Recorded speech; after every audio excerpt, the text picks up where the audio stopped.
Chiefs Kingdom, welcome into a brand new episode of the Chiefs Report by Chat Sports. My name is Jackson Durham, and today we are breaking down the top 4 Chiefs cut candidates. As we roll into the offseason, we all know the Kansas City Chiefs are the most cap-strapped team in the entire NFL. We've got to find a way to create some cap space, and there's a number of ways you can do that, and I think the first on the list needs to be releasing some of the candidates we're going to discuss today.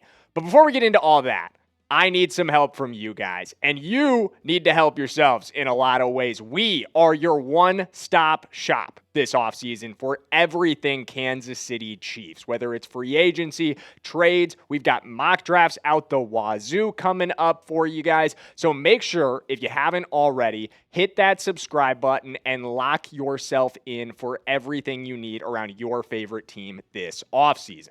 But let's go ahead and get right into this thing.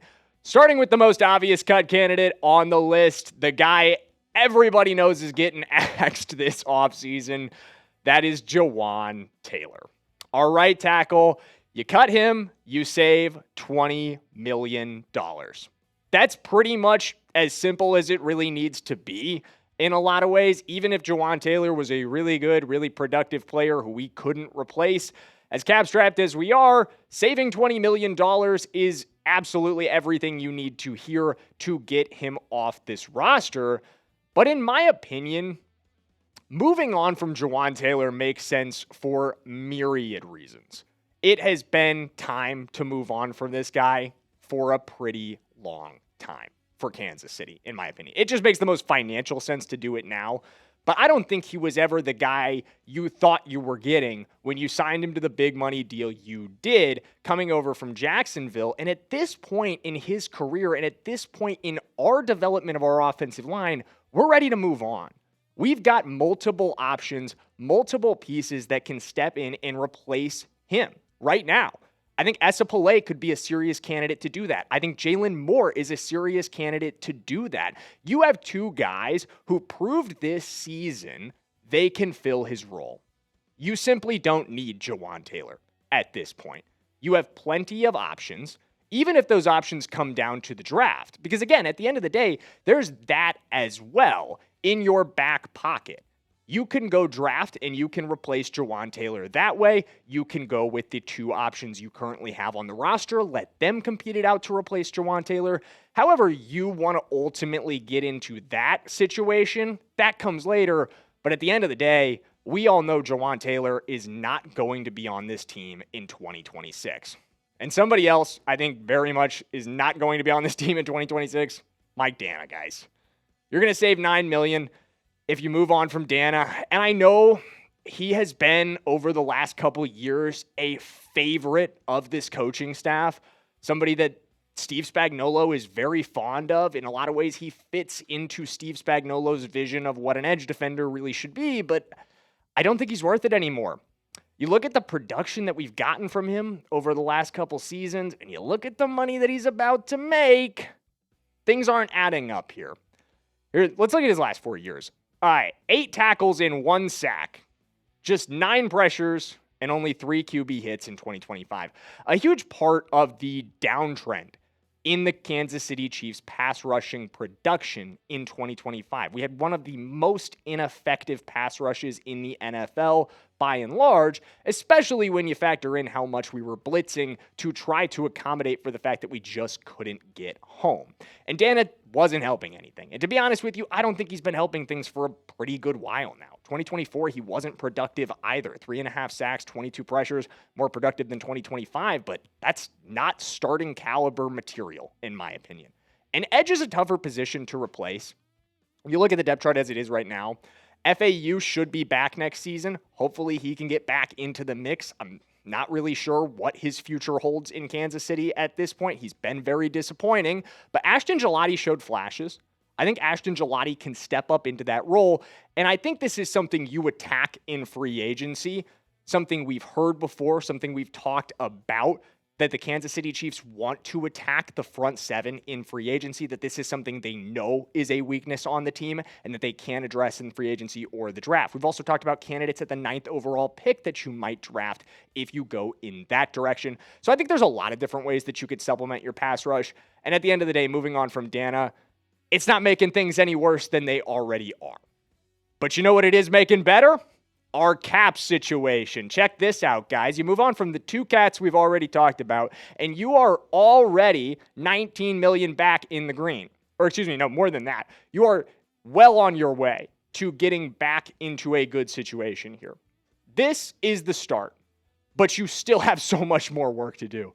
Guys, we are nowhere near done in terms of fixing the Kansas City Chiefs cap situation. And you can't do it entirely through releases. You'll notice the numbers just don't add up the way they need to. There's a lot more other things that we can do, which we've hit on in the perfect offseason video. But we've got 2 more candidates to talk about in today's video.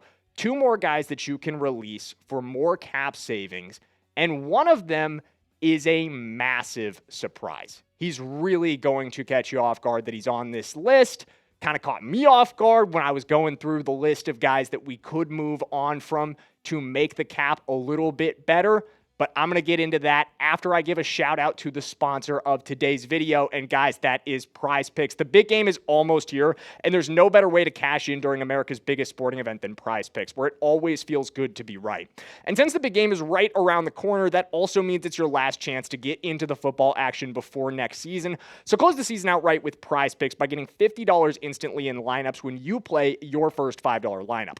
With the new social feeds feature, you can share Prize Picks with your friends and copy lineups from winners with a single click. Copy lineups you like or use them as inspiration for your own picks. You can even follow Prize Picks partners like us and tailor fade our picks with just one click. And guys, on my lineups this week for the big game, I am absolutely using Prize Picks' big game max discount on Drake May, and you should as well. All he needs is more than half a passing yard for this one to go for you. It's going to be on every lineup I build this weekend. I don't know why it wouldn't be on yours. And when you download the Prize Picks app today and use code CLNS to get $50 in lineups after you play your first $5 lineup, that's code CLNS to get $50 in lineups after you play your first $5 lineup. Prize Picks, it's good to be right. 2 more guys that the Kansas City Chiefs could move on from this offseason via release. Some of the guys they might move on from in other ways, but that'll be another video down the line. Drue Tranquill, number 3. And now we're entering the territory. I told you guys at the beginning, but just to refresh your memory, these are ranked in terms of likelihood. So with Jawaan Taylor and Mike Danna being far more likely, now we're entering the tougher decisions.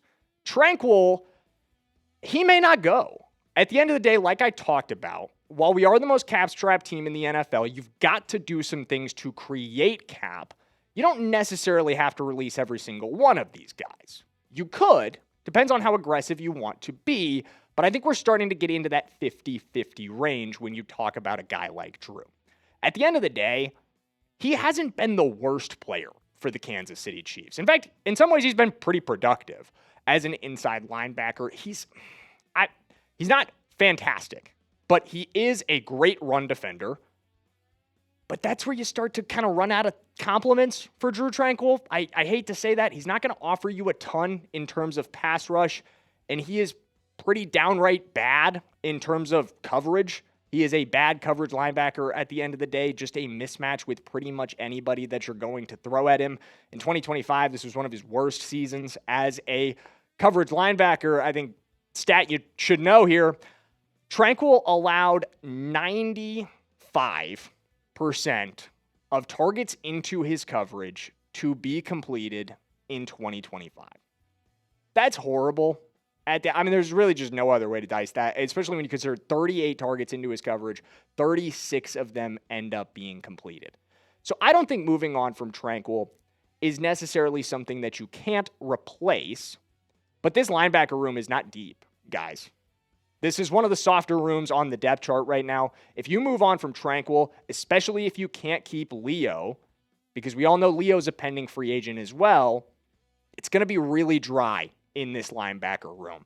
So while, yes, you can save $6 million if you move on from Tranquill, at the end of the day, I I go back and forth on it. It's a position you would need to attack heavily in the draft or in free agency if you move on from Tranquill. I don't think the Kansas City Chiefs are, at the end of the day, going to make that move.